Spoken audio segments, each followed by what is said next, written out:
Shalom, shalom. This video is about the Gospel of John chapter 20, verses 17 and 18. And it's about the risen Yeshua's aliyah. He's going up. Yeshua said to her, that refers to Miriam from Magdala, the watchtower. He said, "Stop clinging to me, for I've not yet gone up to the Father. Go to my brothers and tell them I'm going up to my Father and your Father, to my God and your God." Miriam from Magdala came, announcing to the disciples, "I've seen the Lord," and what he had said to her. Yeshua told Miriam not to cling to him, as he had not yet gone up to the Father. He also sent her to his brothers to tell them that he was going up, making aliyah to his Father and our Father, his God and our God. And this is difficult to understand. Over the years, I've heard quite a few very speculative explanations that echoed some of the popular Bible commentators in explaining this. One particularly off-the-wall interpretation was from someone who calculated that the distance between heaven and earth in the physical universe, from the assumption that Yeshua would ascend at the speed of light because he is the light of the world, and then with the time between his engagement with Miriam early in the morning and his appearance to the disciples that same evening. And this is very humorous that people would go with the text like that. So if crackpots can do it, so can we. So let's also dig into the text. Miriam was overcome with joy, and she just could not stop clinging to Yeshua, who was so precious to her.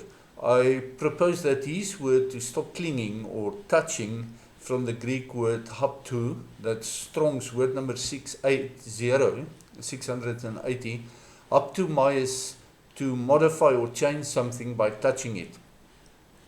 So I assume that the Greek word, that Yeshua, what he said to Miriam was with a friendly, loving laugh, joking that she was holding him down so that he couldn't go up.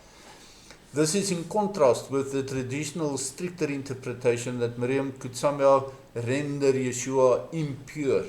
And if that would be the case, the reason why it doesn't hold water for me is it is in contrast with our lepers and other unwell people, and the woman with blood flow would touch Yeshua without defiling him before. So why would this be different now? Because when somebody who's defiled touched him, his holiness destroyed the dirt, the filth in them. So I'm very skeptical that this could be the correct interpretation, as many of the commentators say. Or alternatively, another older interpretation is that Yeshua was defiled by death and by the grave, and that he didn't want to rub it off on Miriam before the Father purified and restored him again. And this is equally suspect for the same reason I've just said. The reference to Yeshua's brothers can also be interpreted to refer to his 4 half-brothers by blood, and they were Jacob, Joseph, Simon, and Judah. Or it can be interpreted to refer to his disciples in a Remes exegesis. Yeshua's half-brothers all became believers and disciples. But personally, I favor to interpret this that he meant, when he said his brothers, he meant his disciples rather than merely his half-brothers by blood. But if that is so, this was the first time ever in the written Gospels that Yeshua referred to his disciples as his brothers. And therefore, I can't be absolutely certain of my understanding and interpretation. If you have any thoughts, please comment below. But I still propose that he did so. He said, "Go to my brothers," referring to the disciples, in the context of what he said next.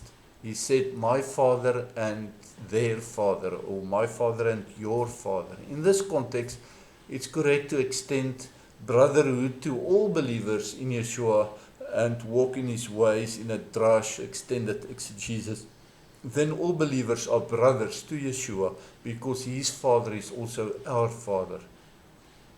And this, of course, takes us back to the Ten Commandments, where there's a matrix structure that links all the commandments together in a unity. But particularly the first commandment and the fifth commandment. First commandment is to love and honor God. The fifth commandment, to love and honor your parents. They are linked in this matrix structure to command us to love and respect our creators, referring to Elohim and our earthly parents, who together created us in the spirit and in the flesh.